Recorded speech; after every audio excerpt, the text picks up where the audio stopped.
Class good morning प्यारे बच्चों। 8th class good morning सब बेटा, कैसे हो? पिछली कक्षा में हमने क्या किया था, कुछ याद है?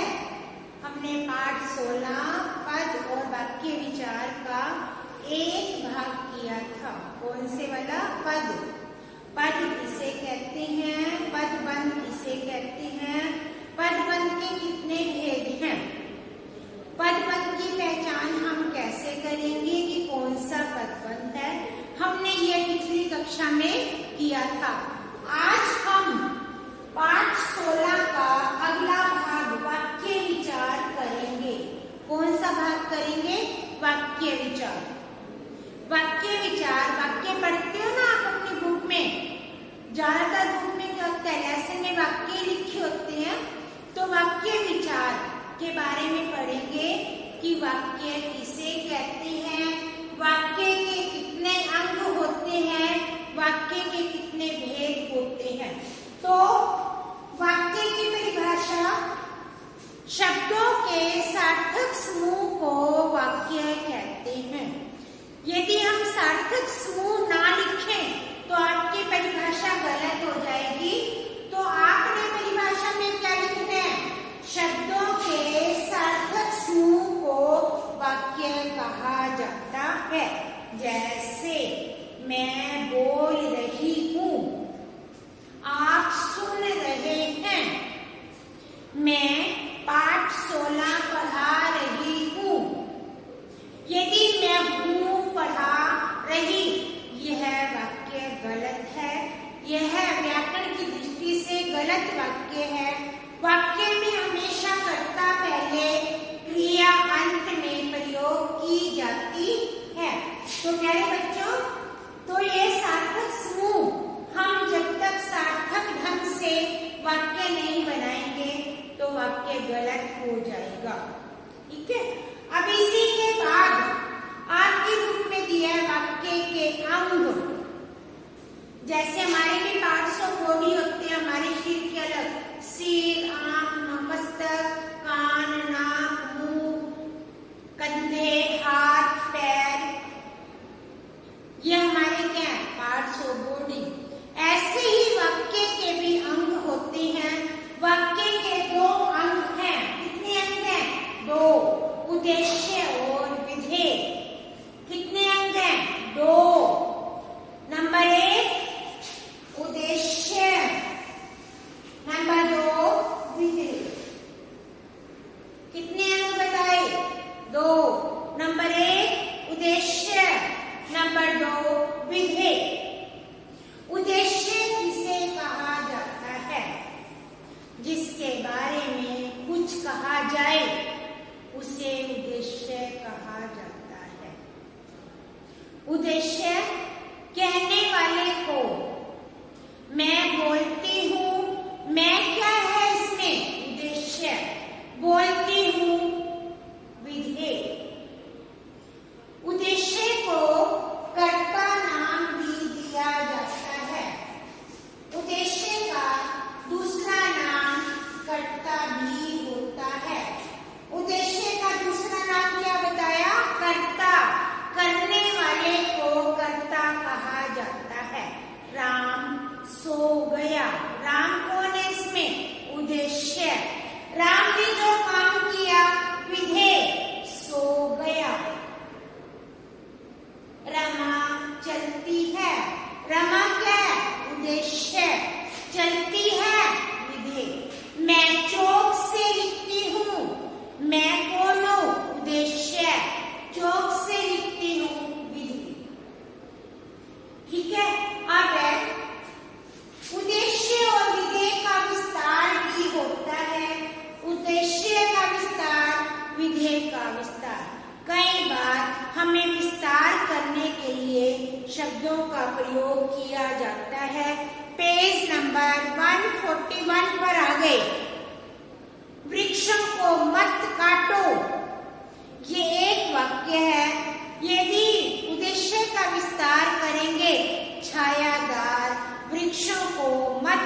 इस बात को विस्तार में दे दिया। ठीक है, तो प्यारे बच्चों दोबारा से वाक्य के दो अंग उद्देश्य और विधेय। उद्देश्य को कर्ता भी कहा जाता है, कर्ता जो काम करता है उसे विधेय कहा जाता है। कई बार उद्देश्य, वैसे तो हमेशा उद्देश्य वाक्य के शुरू में होता है, परंतु कई बार बीच में भी इसका प्रयोग किया जाता है। कल हम दिल्ली जाएंगे। अब इसमें हम शब्द क्या है? उद्देश्य। कल क्या है? उद्देश्य का विस्तार, विधेय का विस्तार। ठीक है, और उद्देश्य का विस्तार, विधेय का विस्तार। इसके बाद आपकी पुस्तक में वाक्य का वर्गीकरण दो आधार पर किया जाता है, अर्थात वाक्य के दो भेद होते हैं। नंबर 1 अर्थ के आधार पर, नंबर 2 रचना के आधार पर। वाक्य के कितने भेद हैं? 2। नंबर 1 अर्थ के आधार पर, नंबर 2 रचना के आधार पर। अब इसमें क्या है? भेद अर्थ के आधार पर वाक्य के 8 भेद होते हैं। कितने भेद? 8। और रचना के आधार पर 3 भेद होते हैं। अर्थ के आधार पर कितने हैं? 8। रचना के आधार पर 3। अर्थ के आधार पर 8 भेद। नाम सुनेंगे, उसके बाद आप याद करेंगे। नंबर 1 विधानवाचक वाक्य, नंबर 2 निषेधवाचक वाक्य, नंबर 3 प्रश्नवाचक वाक्य, नंबर 4 आज्ञावाचक वाक्य, नंबर 5 संकेतवाचक वाक्य, नंबर 6 संदेहवाचक वाक्य, नंबर 7 विस्मयवाचक वाक्य और नंबर 8 इच्छावाचक वाक्य। कितने भेद बता दिए मैंने? 8। किसके? अर्थ के आधार पर वाक्य के 8 भेद होते हैं। नंबर 1 विधानवाचक वाक्य, नंबर 2 प्रश्नवाचक वाक्य, नंबर 3 आज्ञावाचक वाक्य, नंबर 4 इच्छावाचक वाक्य, नंबर 5 संकेतवाचक वाक्य, नंबर 6 संदेहवाचक वाक्य, नंबर 7 विस्मयवाचक वाक्य और नंबर 8 संदेहवाचक वाक्य। तो बच्चों आप ये 8 नाम याद करेंगे। इसके बाद आप पहचान कैसे करेंगे कि ये कौन सा वाक्य है? इसकी पहचान के लिए मैं केवल आपको 8 वाक्य बताऊंगी। 8 वाक्यों से आप पहचान सकते हैं कि ये कौन सा वाक्य है। नंबर 1 विधानवाचक वाक्य, जो सिंपल वाक्य जितने भी होते हैं उन्हें विधानवाचक वाक्य कहा जाता है। जैसे सूर्य पूरब से निकलता है। मैं 8वीं कक्षा को पढ़ाती हूँ। आप कुरुक्षेत्र में रहते हैं। ये विधानवाचक वाक्य है। आप क्या पढ़ते हो? प्रश्नवाचक वाक्य। आप कौन हैं? प्रश्नवाचक वाक्य। यह गमला किसने तोड़ा? प्रश्नवाचक वाक्य, जिसमें प्रश्न का बोध हो। निषेध का अर्थ है मनाही, ना करना, मना करना। निषेध का अर्थ है न, कहते ना यहाँ खड़े होना निषेध है, यहाँ थूकना निषेध है। बस स्टैंड पे बहुत जगह लिखा होता है ना ये निषेध। निषेध का मतलब है ना, नहीं, मनाही। बच्चा काम नहीं करता, निषेधवाचक वाक्य, जिसमें नहीं का बोध हो। यहाँ मत बैठो, निषेधवाचक वाक्य। इच्छावाचक, बच्चों आपके बहुत अच्छे नंबर आए, ये मेरी इच्छा है। आपकी लंबी आयु हो, ये मेरी इच्छा है। भगवान आपको सद्बुद्धि दे, ये मेरी इच्छा है। ये इच्छावाचक वाक्य है।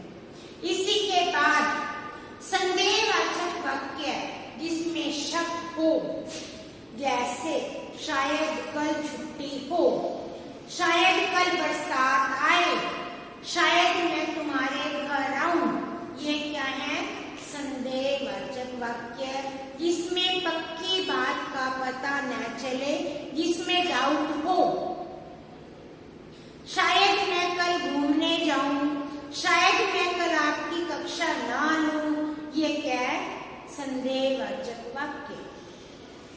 संकेतवाचक वाक्य, अगला पॉइंट है संकेतवाचक वाक्य।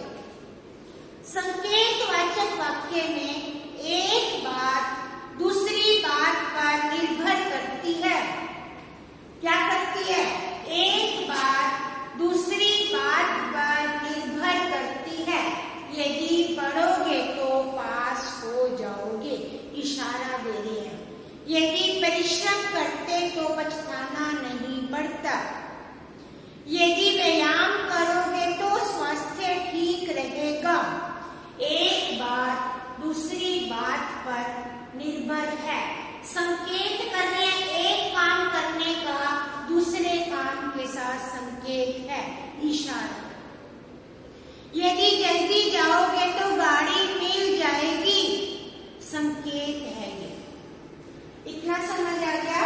विधानवाचक, निषेधवाचक, प्रश्नवाचक, इच्छावाचक, संदेहवाचक, संकेतवाचक, आज्ञावाचक। आज्ञावाचक तो और भी आसान है। बैठ जाओ, आज्ञा दे रहे हैं। खड़े हो जाओ, आज्ञा दे रहे हैं। यहाँ मत बैठो, आज्ञा दे रहे हैं। काम करो, आज्ञा दे रहे हैं। पढ़ा करो, आज्ञा दे रहे हैं। सुंदर लिखा करो, आज्ञा दे रहे हैं। जब हम किसी को आदेश देते हैं, आज्ञा देते हैं, तो आज्ञावाचक वाक्य होता है। विस्मयवाचक तो और भी आसान है। विस्मयवाचक में आप विस्मयबोधक शब्द पढ़ते हो, छी छी, हाय, हे, अरे, वाह, हाय राम, सावधान, शाबाश।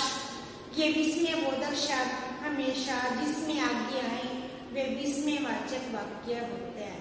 वहाँ क्या सुंदर लिखा है, वहाँ क्या अच्छा गाया है, अरे इधर आओ, ये क्या है? विस्मयवाचक वाक्य।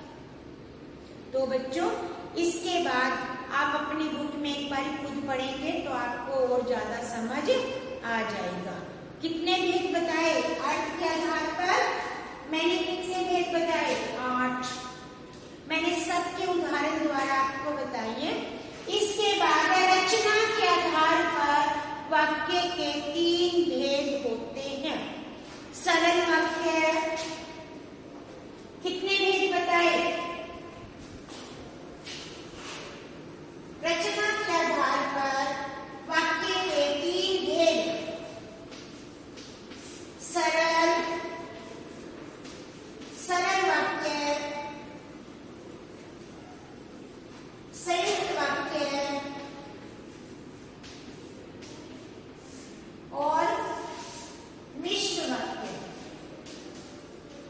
इसका दूसरा नाम मिश्रित वाक्य भी होता है। कितने भेद बताए? 3 भेद। कौन कौन से? रचना के आधार पर 3 भेद होते हैं। सरल वाक्य, संयुक्त वाक्य, मिश्र वाक्य। सरल वाक्य, राम पढ़ता है, सरल वाक्य। मैं सुबह उठती हूँ, सरल वाक्य। बच्चों घूमने जाया करो, सरल वाक्य। सूर्य संध्या को अस्त होता है, सरल वाक्य। पक्षी आकाश में उड़ते हैं, सरल वाक्य। संयुक्त वाक्य में 2 वाक्य मिलकर एक वाक्य बनता है। राम ईमानदार है, इसीलिए सभी उसका सम्मान करते हैं। यह क्या है?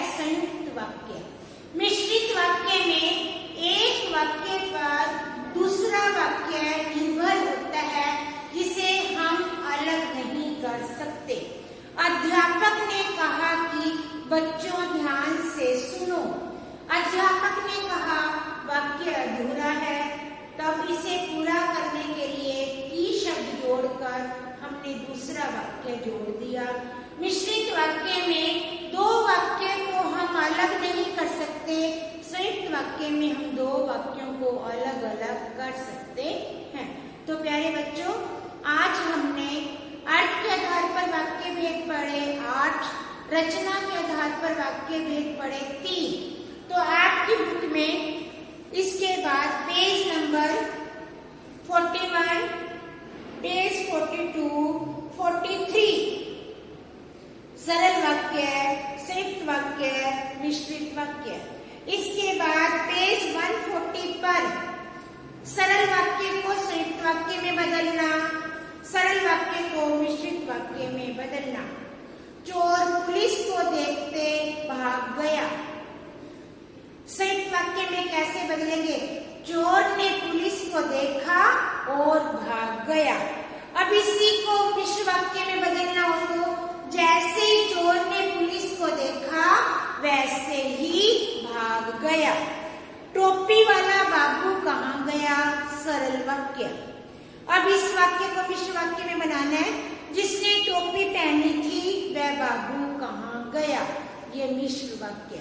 हम बच्चों सरल वाक्य को संयुक्त वाक्य में बदल सकते हैं और संयुक्त वाक्य को हम सरल में बदल सकते हैं, संयुक्त को मिश्रित वाक्य में बदल सकते हैं। इसी प्रकार अर्थ के आधार पर जो वाक्य भेद थे उनको भी हम एक दूसरे में बदल सकते हैं। तो बच्चों, इस पाठ को ध्यान से सुनना। थोड़ा ये पाठ मुश्किल आपके लिए, यदि ना समझ आए तो मैं आपको दोबारा भी करवा दूंगी, ऐसी कोई बात नहीं है। आप अभ्यास कार्य करेंगे और अपनी बुक में पेंसिल के साथ भरा करो, ठीक है? जब आप पेंसिल पेन से पहले भर लोगे तो यदि गलत कर दिया तो आपको उसको मिटाना या रद्द करना मुश्किल हो जाएगा। तो प्यारे बच्चों, आप अपना काम ध्यान पूर्वक करना और मुझे ध्यान से सुनना तो आपको समझ आ जाएगी। आप सबका धन्यवाद और अपने स्वास्थ्य का ध्यान रखेंगे और इधर उधर कम घूमने की बजाय अपने कार्य पर ध्यान देंगे।